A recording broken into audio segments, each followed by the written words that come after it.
Big boss season 9 లో 3వ వారం ఎలిమినేషన్ లో భాగంగా ప్రియా ఎలిమినేట్ అయిన సంగతి తెలిసిందే. ఈ ఎలిమినేషన్ రౌండ్ ప్రియా అలాగే పవన్ కళ్యాణ్ వీళ్ళిద్దరి మధ్యన జరిగింది. అయితే హోస్ట్ నాగార్జున గారు Pavan Kalyan you are the safe, Priya నువ్వు ఎలిమినేషన్ అయ్యో స్టేజ్ మీదకి వచ్చేసి అమ్మా హౌస్ లో ఉన్న అందరికి బాయ్ చెప్పేసి అంటే ఇప్పటి వరకు ఎలిమినేట్ అయిన ప్రతి ఒక్క కంటెస్టెంట్ బయటకు వచ్చేసారు, కానీ ప్రియాకు మాత్రమే ఛాన్స్ ఇచ్చారు. అయితే ఇక ప్రియా హౌస్ లో ఉన్న కంటెస్టెంట్స్ అందరికీ కూడా బాయ్ చెప్పే ప్రయత్నంలో చాలా అంటే చాలా ఏడ్చిందనే చెప్పాలి. ఇక నేను ఎలిమినేట్ అవుతానని అస్సలు అనుకోలేదు, ఎక్స్పెక్ట్ చెయ్యలేదు అంటూ ఇక ఎమోషనల్ వర్షం అయితే కురిపించింది. ఇక ఇందులో భాగంగా తనకి బాగా సపోర్ట్ చేసిన కామన్ మ్యాన్స్ అందరినీ కూడా పక్కకి తీసుకెళ్లి, అదే శ్రీజ, పవన్ కళ్యాణ్, డెమోన్ పవన్ వీళ్ళు ముగ్గురిని పక్కకి తీసుకెళ్లి ప్రియా అయితే గనక బయటకు వచ్చే ముందు ఏం చెప్పిందో తెలుసా?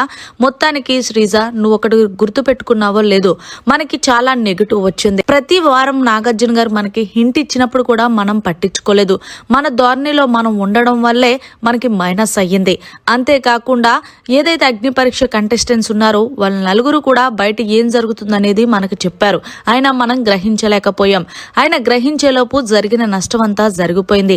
ఒక్కడ గుర్తుపట్టుకుంటారా మీరు ముగ్గురు కూడా, సెలబ్రిటీస్ లో ఎవరిని మీరు టార్గెట్ చేయొద్దు. ఎందుకంటే నాకు అర్థమైపోయింది మనమందరం కావాలనే సెలబ్రిటీస్ వాళ్ళని టార్గెట్ చేస్తున్నామని, మొత్తానికి వాళ్ళకి సింపతి పెరిగేలా మనం చేశాము.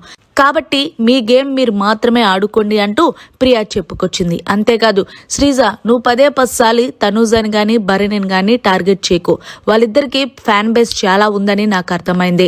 అరే ఆర్మీ పవన్ కళ్యాణ్ నువ్వు కూడా ఈ వారం నుంచి తనూజ వెనకాల తిరగడం మానేసి నీ ఆట మీద నువ్వు ఫోకస్ పెట్టు, లేకపోతే వచ్చే వారమే బయటకు వచ్చేస్తావు.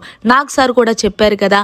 అలాగే డెమోన్ పవన్ నీకు కూడా నేను చెప్తుంది ఏంటంటే రీతుతో నీ ఫ్రెండ్షిప్ తగ్గించి నీ కెరియర్ మీద నువ్వు ఫోకస్ పెట్టు. కాబట్టి మీరందరూ టాప్ 5 లో ఉండాలని నేను కోరుకుంటున్నాను. నేను బయటకు వెళ్ళి మీ అందరికీ బాగా సపోర్ట్ చేస్తాను. ఒక్క విషయం మర్చిపోకండి, తనూజాని, బర్నీని, ఇమాన్యుయల్ని వీళ్ళ ముగ్గురిని మాత్రం టచ్ చేయకండి. ఏదైనా వ్యాలిడ్ పాయింట్ ఉంటే మాత్రమే నామినేషన్ చేయండి. ఎందుకంటే మనం వాళ్ళని నామినేషన్ చేయడం వల్లే వాళ్ళకి సింపతి అంతా పెరిగి ఈ రోజు కామన్ మ్యాన్స్ నుంచి ఇద్దరం బయటకు వెళ్ళిపోయామంటే మీరే అర్థం చేసుకుంటారా అంటూ మొత్తానికి వాళ్ళనైతే గనక తనూజ భరణి జోరికి వెళ్తే మీరైపోతారా అని మొత్తానికి అలా చెప్పి బయటికి వచ్చేసింది ప్రియా. మరి బయటికి వచ్చే ముందు ప్రియా వాళ్ళ కామన్ మ్యాన్స్ కి మాట్లాడిన మాటలు మీకు ఎలా అనిపించాయి అనేది కామెంట్ రూపంలో తెలియచేయండి. మరిన్ని లేటెస్ట్ లైవ్ అప్డేట్స్ కోసం చూస్తూనే ఉండండి మీడియా.